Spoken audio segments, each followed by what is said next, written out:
It's the name of a famous method.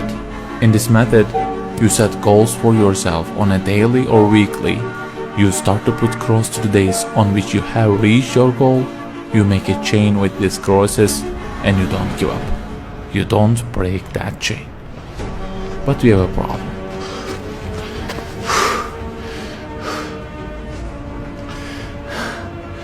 Personal development specialists say that we should have goals. You know, they say like, don't sleep more than 6 hours, learn a language, finish a book every week, don't stop, always run, don't give up on your dream, don't break the chain. Okay, I don't object to them. I also have a table and put crosses on it every day and go after many goals, no problem. But you know what? They don't talk about the most important part of it.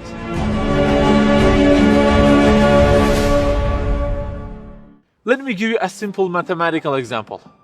Try to imagine that you are adding numbers, and imagine that the numbers you have added up to this year is, for example, 35 in total, and you start from this year. For example, you will add 4 in this year, and then add 8 in next year, and it goes on. And there is an unknown time which counts down, and when it ends, you can't add any other number. Okay, you start the addition. Plus 4, plus 8, plus 7, plus 3. You add ambitiously, you keep adding and adding. Plus 6, plus 5, and okay, they say time is over. Then you realize that you have added the numbers into a giant parenthesis, and there is a zero multiplication at the end of it. It wipes out all the numbers you have added all those years, and the result becomes 0. Of course, you are disappointed. All your efforts have been wiped out by the 0.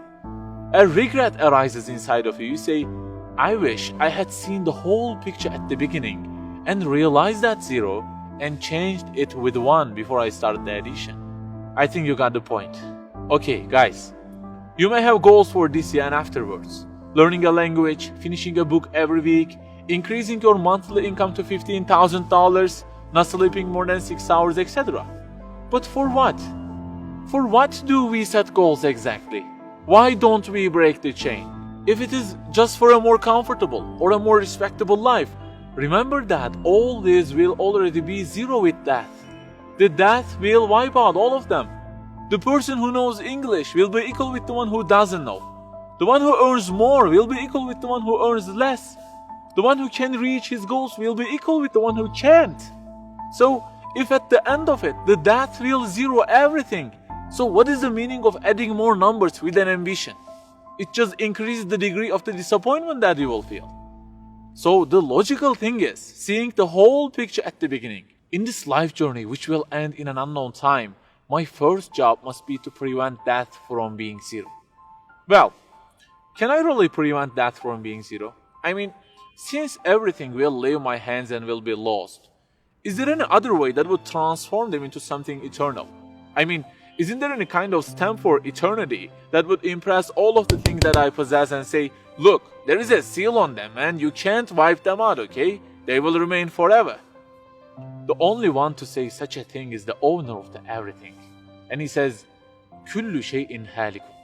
Everything, the languages you learn, the money you earn, the books you read, everything will be perished, إِلَّا وَجْهَهُ, except their way towards Him. So the creator of our life says, if your intention is towards Allah, if the thing you do is for His acceptance, it won't disappear, it will be transformed into eternity in paradise. So learning a language, finishing a book every week, being rich, everything, if they are towards Him and for His sake, eternity stamp being pressed on them. For example, in this year, I will study English for 10 minutes daily. For what?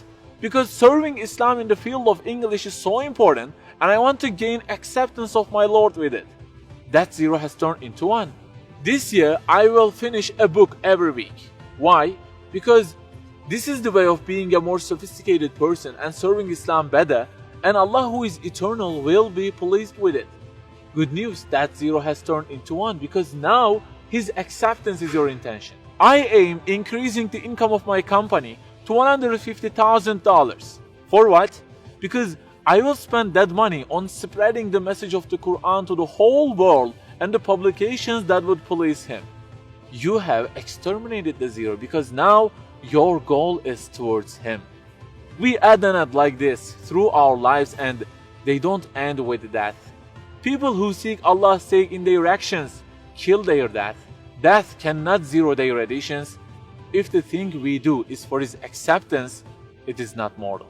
You may say, I don't really love him that much, and maybe I don't really believe in him that much either. So how can I do everything for his sake? I don't even know who he is. My brother or sister, that's the problem. You don't even know who he is. And actually, it is our first job in this life, recognizing him. That's the first step. The more you recognize him, the more you love him. And the more you love him, the more you seek his sake in your actions. So learn about him. Who made you? What does he want? Why does he give you such a billion things in each day? Read, find out. Turning the zero into one is a lifelong process. Start at the point that you are missing and try to fix it. Like the specialists say, don't break the chain, but keep the chain to gain his acceptance. Run, but run to be eternal. An unknown time counts down, and before starting to add the numbers, the first thing you have to do is to remove that zero. Otherwise, everything you added will be wiped out.